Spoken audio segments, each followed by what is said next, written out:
खुलुमबाय Bodoland इंखं television studio आं ललिता गयारी दिनै मोनाबिलिनि गाहाय रादाबफ्राव दं। बिटिसि सोरखारा दैबानायाव जिउ गोमानाय सुबुंफोरनो 1 लाख रां खहा सुफुंगोन होनना बुंथिदों। चिराङाव आयेन बेरेखा जाथाय जाफ्लेबाय थानायनि हेंथायै एबसुआ सोमावसारदों। लखिमनगर पुलिस थानाया दै सिङाव गोदोनायनि थाखाय फरायसालियाव शिफ्ट खालामबाय। आसाम आरो मेघालयनि दैबानाजों खहा जानायखौ IMCTआ नायबिजिरफैगोन। 30 जुननि गेजेराव फोसावगोन HS जोबथा आनजादनि रिजाल्ट। सिमेन्ट सापरियाव बुहुमनां योगा सान फालिदों। उन्दै समनिफ्रायनो निउरेलिटिभ बेरामजों नाख्रेबजानानै दं पम्पी मोसाहारिया। फेरगावआवबो मुलुगनाङारि योगा दिवस फालिदों। 27 BNSSBआ योगा सान फालिदों। चिराङाव 3 गथ'नि बिमा सासे आइजोखौ फ्रिसुल दिन्थिना जिनाहारि। अदालगुरियाव सारअन्थाइ गावजाना 3 सुबुंनि जिउ खहा। महाराष्ट्रनि सांलियाव नखरसेनिनो 9 सुबुंनि गोथै देहा मोन्दों। दानिया फैदो आबुं रादाबाव।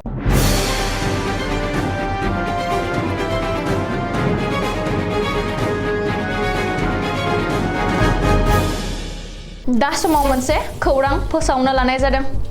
मोनसे गोजोनथाव खौरां। बे गोजोनथाव खौराङा जाबाय बर' लिरगिरिफोरनि थाखाय। थुनलाइनि थिलियाव गाव-गावखौ बाउसोमनाय लिरगिरिमोननि गोजोनथाव खौरां। बाक्सा जिल्लानि सिङाव थानाय सालबारि जुनियर कलेजाव सानसेनि गाबगोनां हाबाफारिजों खुंफुंनो थाम-थिम खालामदों। थुनलाइयारि जखन, आइजो सांग्रांथि आरो ग्रामालक हाबाफारि, साहित्य एकाडेमि आरो बर' रेबग्रा जथुमनि जुथाइ बानजायनायाव फैगौ 25 जुन सुनिबारखालि सानसेनि गाबगोनां हाबाफारिजों थुनलाइयारि जखन, आइजो सांग्रांथि आरो ग्रामालक हाबाफारि खुंनाय जागोन। फोरमायनो नांगोन दि बाक्सा जिल्लानि सिङाव थानाय सालबारि जुनियर कलेजनि जुथुमसालियाव सानसेनि गाबगोनां हाबाफारिजों खुंफुंनाय जागोन।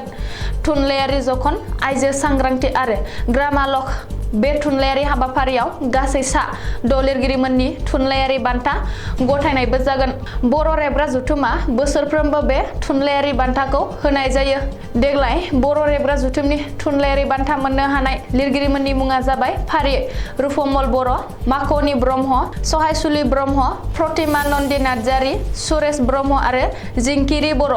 बर' रेबग्रा जथुम आरो साहित्य एकाडेमि बर' राव थुनलाइ अनसायग्रा लिरगिरि थुलुंगागिरि आरो गासै थाखोनि रायजो राजा बयखौबो हाबाफारियाव बाहागो लानो आरो जाय फारा-फारि मदद बावहरलायनो हांख्रायदों। दैबानायाव जिउ गोमानाय नखरनो 1 लाख रां खहा सुफुंनाय होगोन बे बाथ्राखौ फोसावदों बिटिसिनि गाहाय प्रमद बर'आ। कक्राझार जिल्ला खुंथायनि बानजायनायाव दिनै बुहुमनां योगा सान फालिनायाव बाहागो लानानै प्रमद बर'आ बे अनसुंथाइखौ फोसावदों। दैबानायाव जिउ गोमानाय सुबुंनि नखरनो बिटिसि सोरखारा 1 लाख राङै खहा सुफुंनाय एबा अनसुंथाइ होगोन। बेनि अनगायैबो आसाम सोरखाराबो अनसुंथाइ होगोन होननानै प्रमद बर'आ दिनै खौरांगिरिनि सिगाङाव फोरमायदों। मख'नो गोनांदि प्रमद बर'आ बेखौबो बुंबावदों दि देग्लायनि दैबाना लोमसावनायजों रोजा-रोजा बिगा आबाद फोथार बालाजों फबसिनजानाय जाबाय। बेबादि थासारियाव जोंनि रांखान्थि बिथिङावबो गोब्राब गोहोम गोग्लैगोन। बेनिखायनो दैबाना आरो रुगुं खुरखानायखौ होबथानो नाजानायानो बयनिख्रुइबो सिगांसिन खामानि इस्यु जागोन। दैबाना आरो रुगुं खुरखानायनि जेंनाखौ आरायथा सुस्रांनो थाखाय बिटिसि सोरखारा मिरु सोरखार आरो आसाम सोरखारजों सावरायगासिनो दं। बेनि थाखाय गासैबो डाटा आरो रिपर्टखौ थाबैनो रायजो आरो मिरु सोरखारनो दैथायहरगोन। बे अलखद समाव बिटिआरनि मोनबा जिल्लानि जिल्ला बेंगिरिफ्रा सान-हर खामानि मावगासिनो दं आरो माखासे आफादफोराबो मदद खालामदों होननानै प्रमद बर'आ बुंदों। बबेखानि बिटिसि सोरखारा माखासे लामाफोरखौ बानायगासिनो दंमोन आरो माखासे लामाफोरा बानायनायनि लामायाव दङमोन। नाथाय दैबानानि थाखाय गासिबो गाज्रि जाफिनबाय आरो बैफोर लामाफोरखौ फाहामफिननायनि थाखाय लिस्ट खालामगासिनो आरो माखासे गोदान लामाफोरबो बानायगोन होनना प्रमद बर'आ बुंदों। मख'नो गोनांदि आसाम नाङै गिख्रंथाव दैबाना लोमसावनायजों लाख-लाख सुबुंफोरा हालाय-हाफाय जानांदों। दिनैसिम 70 सानिबो बांसिन सुबुङा दैबानायाव बुखारजाना जिउ गोमाबाय। बेनिनो 4/5 साया बिटिआर हालामनि। थांनाय समफोराव चिरां जिल्लानि दाब दाब जायगायाव आयेन बेरेखा जाथायफोर जाफ्लेबाय थानाय एबा दुथांफोरनि उदखारनि हेंथायै दिनै गुबुन गुबुन माहारियारि आफादफोरा सोमावसारदों। चिरां जिल्ला एबसुनि बानजायनायाव बे सोमावसारनायखौ दिनै लादों।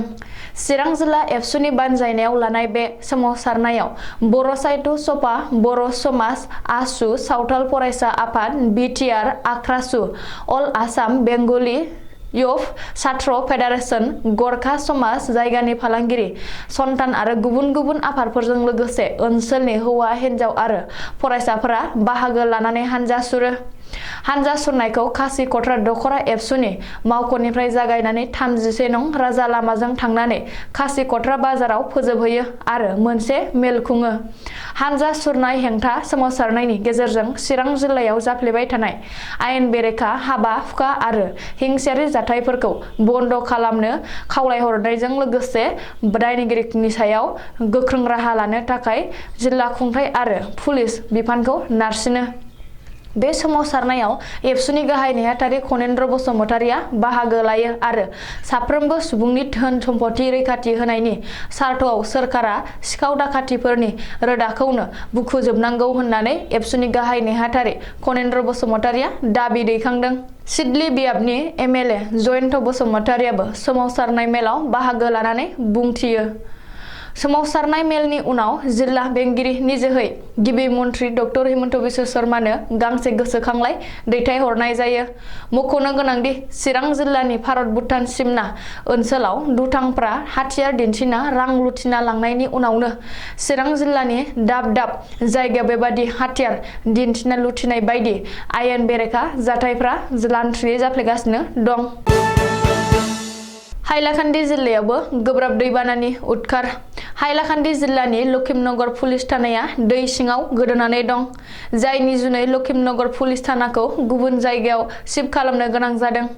मिथिनो हानाय बादिब्ला थांनाय रबिबारखालिनिफ्रायनो जे अखा हाबाय थानायनि जुनै दैमा दैसानि दैया उसिफावना लोमसावनायनि जुनै लखिमनगर पुलिस थानाया दै सिङाव गोदोनानै दं। लखिमनगर पुलिस थानाया दै सिङाव गोदोनायनि थाखाय पुलिस थानाखौ जायगानि गंसे फरायसालियाव शिफ्ट खालामदों। बबेखानि हाइलाकान्दि जिल्लानि बेन्दोङाव थानाय लखिमनगर पुलिस थानानि गासैबो जवान आरो मावफारियाफोरा लखिमनगर मैत्रबंग बिद्यालया आश्रय लानानै थाहैनो गोनां जादों। बेजों लोगोसेनो साफ्रोमबो हाबा हुखाफोरखौ फरायसालिनिफ्राय मावनो गोनां जादों होननानै मिथिनो हादों।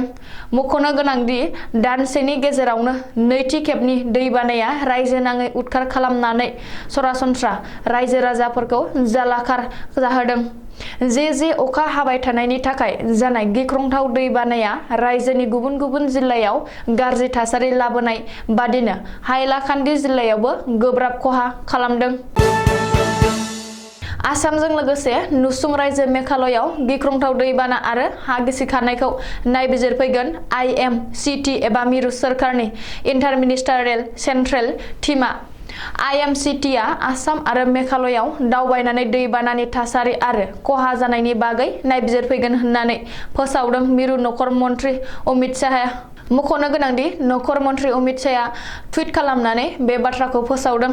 बबेखानि बेनि सिगांबो IMCTआ सोलिफु बोसोरनि 26 निफ्राय 29 मेनि गेजेराव आसामनि दैबाना जानाय ओनसोलाव नायबिजिरफैदोंमोन होननानैबो नखर मन्थ्रिया फोरमायदों। रिपर्ट बादिब्ला आसामनि दैबाना आरो बेनि थासारिनि बागै अमित शाहआ गिबि मन्थ्रि डक्टर हिमन्त बिश्व शर्माजों सावरायदों आरो गोनां जानाय गासैबो मददखौ होनो थाखाय बाथ्रा हरदों। बेखौबो मख'नो नांगोन दि बोसोरनि नैथि दैबानाजों रायजोनि मोन 32 जिल्लायाव 40 लाखनिबो बांसिन सुबुंफ्रा भुगिनांदों आरो जालाखार जानांदों। सानै पुलिस जवानखौ लाफानानै गिख्रंथाव दैबाना आरो हा गिसिगानायाव जिउ गोमानाय सुबुंनि अनजिमाया 70 नि बांसिन जाबाय। देग्लायनि HS जोबथा आनजादनि रिजाल्टखौ थाबैनो फोसावगोन। 30 जुननि गेजेराव फोसावगोन HS जोबथा आनजादनि रिजाल्ट। मिथिनो हानाय बादिब्ला HS जोबथा आनजादनि रिजाल्ट फोसावनो थाखाय हायार सेकेन्डारि इडुकेसनआ आबुं लाहार फाहार खालामबाय। रायजो नाङै गिख्रंथाव दैबाना आरो मिथिंगायारि अलखद थासारिनि थाखायसो देग्लायनि HS जोबथा आनजादनि रिजाल्टखौ फोसावथ'नायनि राहा जायाखै। अब्लाबो बे खौरांखौ सुजुनाय समहालागै आसाम हायार सेकेन्डारि एडुकेसन काउन्सिलआ एचएस जोबथा आनजादनि रिजाल्ट फोसावगोन खालारखौ थि खालामनानै फोसावथ'नाय जायाखै। नाथाय आसाम हायार सेकेन्डारि एडुकेसन काउन्सिलआ थाबैनो एचएस जोबथा आनजादनि रिजाल्ट फोसावनायनि खालारखौ फोसावगोन आरो बेनि थाखाय थियारि होननानै मिथिनो हादों। धेमाजि जिल्लानि सिमेन्ट चापरियाव बुहुमनां योगा सान फालिदों। सुबुंथि आरो गोजोननि थाखाय योगा बे सानथौजों फालिनाय योगा सानखौ बर' कछारी अनसाय गाहाय हायुंआरि खुंथायनि बानजायनायाव एस.बि. बर' गोजौ फरायसालिनि गेलेग्रा फोथाराव फालियो। योगा सान फालिनाय खुंथायनि गाहाय खुंगिरि मिहिनीश्वर बसुमतारी, मासिगिरि गाम्बारु मुसाहारि, लोगो गाहाय खुंगिरि रमिय नार्जारि, मावफुं सोद्रोमा अलिन बसुमतारी, बिन'द बसुमतारी, एम.ए.सि.नि मावफुं सोद्रोमा मलेन्द्र नार्जारि आरो माहारियारि आफादनि दैदेनगिरिफ्रा बाहागो लायो। नोरजिया नखर रांखावरिनि आंखालाव गावनि फिसाजो पम्पी मोसाहारिखौ नांगौबादि फाहामथाय होनो हायाखै दुबागाव जामगुरि गामिनि गणेश मोसाहारिया।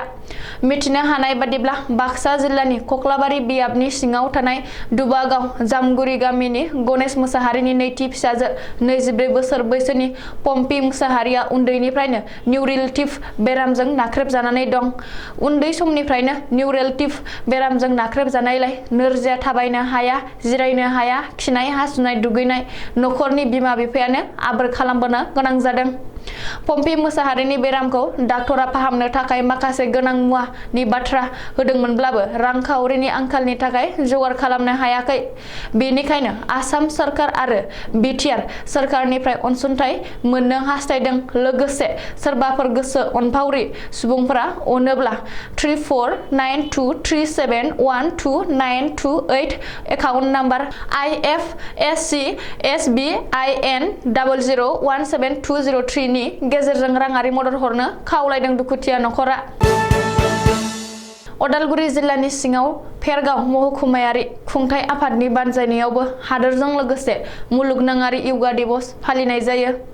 अखा बोथोरनि थाखाय फेरगावनि खैराबारियाव थानाय महरिंग फावथिनासालि नब्लाङाव फेरगाव महकुमा बेंगिरि दीपक फुजायाजों लोगोसे फेरगावनि गोबां गोजौ थाखोनि मावख' बिबानगिरिफोरा बाहागो लाना गावनि सोलेरनि थाखाय मोनसे योगा बे थांखिखौ लाना योगा खालामो।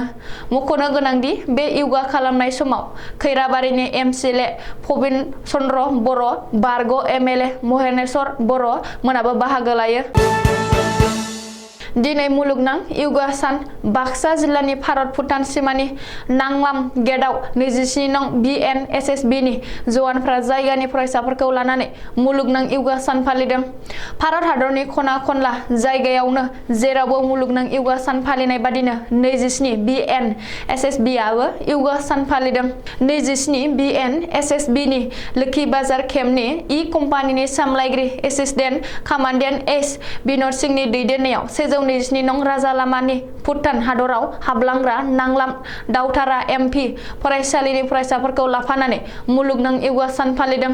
बे योगा खालामनाय समाव 27 BNSSB नि जवानफोरा मैखोमै बाहागो लादों। लोगोसे दावथारा MP फरायसालिनि थाखो 8 नि फरायनाय फरायसाफोराबो बाहागो लादों।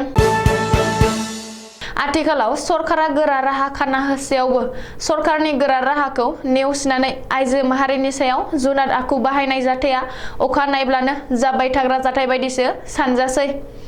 मख'जाथावदि चिरां जिल्लानि सिङाव थानाय बासुगाव फुटियापारा गामियाव सासे लांसुनिया सुबुङा नखराव रावबो गैयै सुलु लानानै 3 गथ' गोनां आइजोखौ जर जुलुमै पिस्तल दिन्थिना जिनाहारि खालामदों।